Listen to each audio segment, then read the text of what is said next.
పూజ్యులు మహా సహస్రావధాని పద్మశ్రీ అవార్డ్ గ్రహీత శ్రీమాన్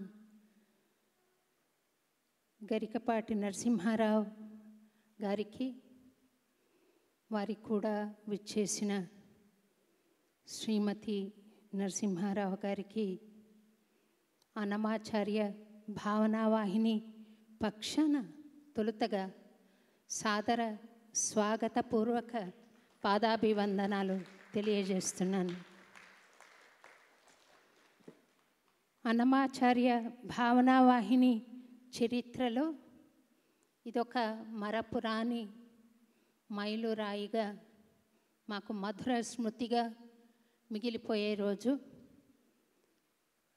గరికపాటి వారు ఇక్కడికి రావడం, అన్నమాచార్య సంకీర్తనలకు, అందులోనూ అన్నమాచార్య సంకీర్తనలకి ఈనాడు వ్యాఖ్యానం చెప్పడం, ఒక భక్తురాలిగా ఇన్నేళ్లగా అన్నమాచార్య సంకీర్తన గానం చేస్తున్న ఒక భక్త గాయనిగా నాకు మటుకు మహదానందంగా ఉంది.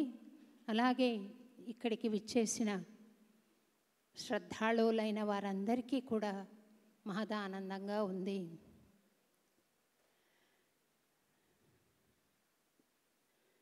ఇక్కడ జరుగుతున్న సారస్వత సేవ, అన్నమాచార్య సారస్వత సేవకు సరస్వతీ మాత సంతోషించి అపారమైన దయతో పుంభావ రూపంలో శ్రీమాన్ గరికపాటి వారి రూపంలో ఇక్కడికి విచ్చేశారని నేను త్రికరణ శుద్ధిగా నమ్ముతున్నాను.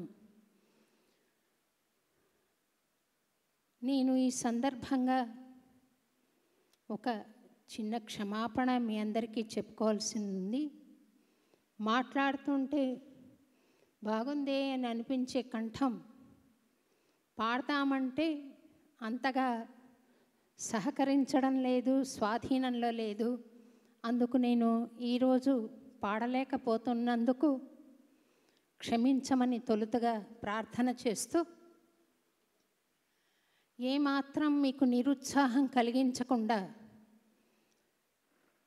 చాలా చక్కగా సంకీర్తనాలాపన చేసే అన్నమాచార్య భావనావాహిని విద్యార్థిని బృందం ఇక్కడ ఉన్నది.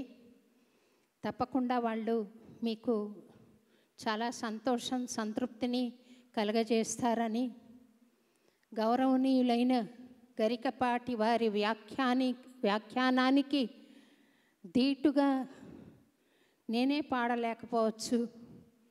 వాళ్ళు నేర్చుకుంటున్న స్థితిలో ఉన్నారు కాబట్టి మీరు దయతో ప్రోత్సాహపూర్వక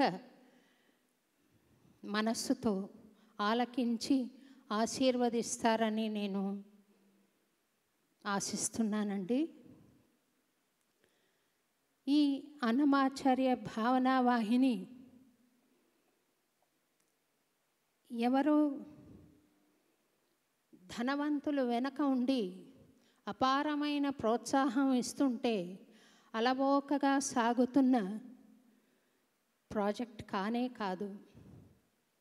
ఒక భక్తురాలు దినదినము కష్టపడి పాడి ఊరూరు పాడి తీసుకొస్తున్న ఓ పక్షి ఎలాగైతే గూడు కట్టడానికి పుల్లలేరుకొస్తుందో అలా పాడి వచ్చిన పారితోషికాలతో చాలా ముఖ్యంగా నడుస్తున్న సంస్థ. అడపాదడప పెద్దల సహకారం ఉంది. తప్పకుండా వారందరికీ స్వామి అనంత మంగళాశాసనాలు ఉండాలని చెప్పి మనసా ప్రార్థిస్తున్నాను. ఈ ఏర్పాట్లలో ఏమైనా లోటుపాట్లు జరిగితే పెద్ద మనసుతో గరికపాటి వారు క్షమిస్తారని నేను ఆశిస్తూ, ఇవి కేవలం స్వామివారికి నేను ఇచ్చిన మాట ప్రకారం 40 ఏళ్లుగా సాగిస్తూ వస్తున్న కైంకర్యంగా మాత్రమే స్వీకరించమని పెద్దలను ప్రార్థిస్తూ, నేను ఒక్క పేపర్ యాడ్ కానీ లేదా ఫేస్బుక్లోనే ఇన్విటేషన్ 2 రోజుల ముందర కానీ పెడితే ఇక్కడ జనాల్ని కంట్రోల్ చేసే పరిస్థితి ఉండేది కాదు. ఎందుకంటే శ్రీమాన్ గరికపాటి వారు వస్తున్నారంటే ఆసక్తి కనబరిచే భక్తులు వేలాది మంది ఉన్నారు, లక్షలాది మంది ఉన్నారు. అయితే ఇదంతా రికార్డ్ చేసి ప్రశాంతంగా యూట్యూబ్లో పెడితే చూసే ప్రేక్షకులు లక్షలాది మంది ఉన్నారు.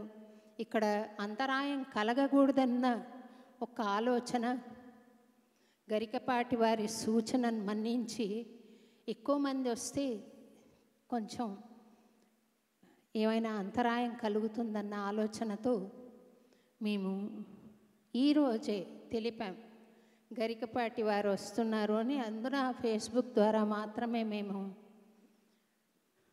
ఒక అద్భుతమైన కార్యక్రమం ఉంది అని తెలియజేశాం, కానీ ఎవరు వస్తున్నారన్నది మేము ఈరోజే తెలియజేశాము. ఒకవేళ ఇది తప్పుగా అనిపిస్తే క్షమించమని చెప్పి అందరినీ ప్రార్థిస్తూ, ఇలా చేయడానికి కారణాన్ని విన్నపం చేస్తూ, క్షమాపణలను అర్థిస్తూ కార్యక్రమాన్ని ప్రశాంతంగా ఆస్వాదించవలసిందిగా, ఎవరు కానీ సెల్ ఫోన్లో రికార్డ్ చేయవద్దని మనవి చేస్తూ నేను సెలవు చేసుకుంటానండి. నమస్తే.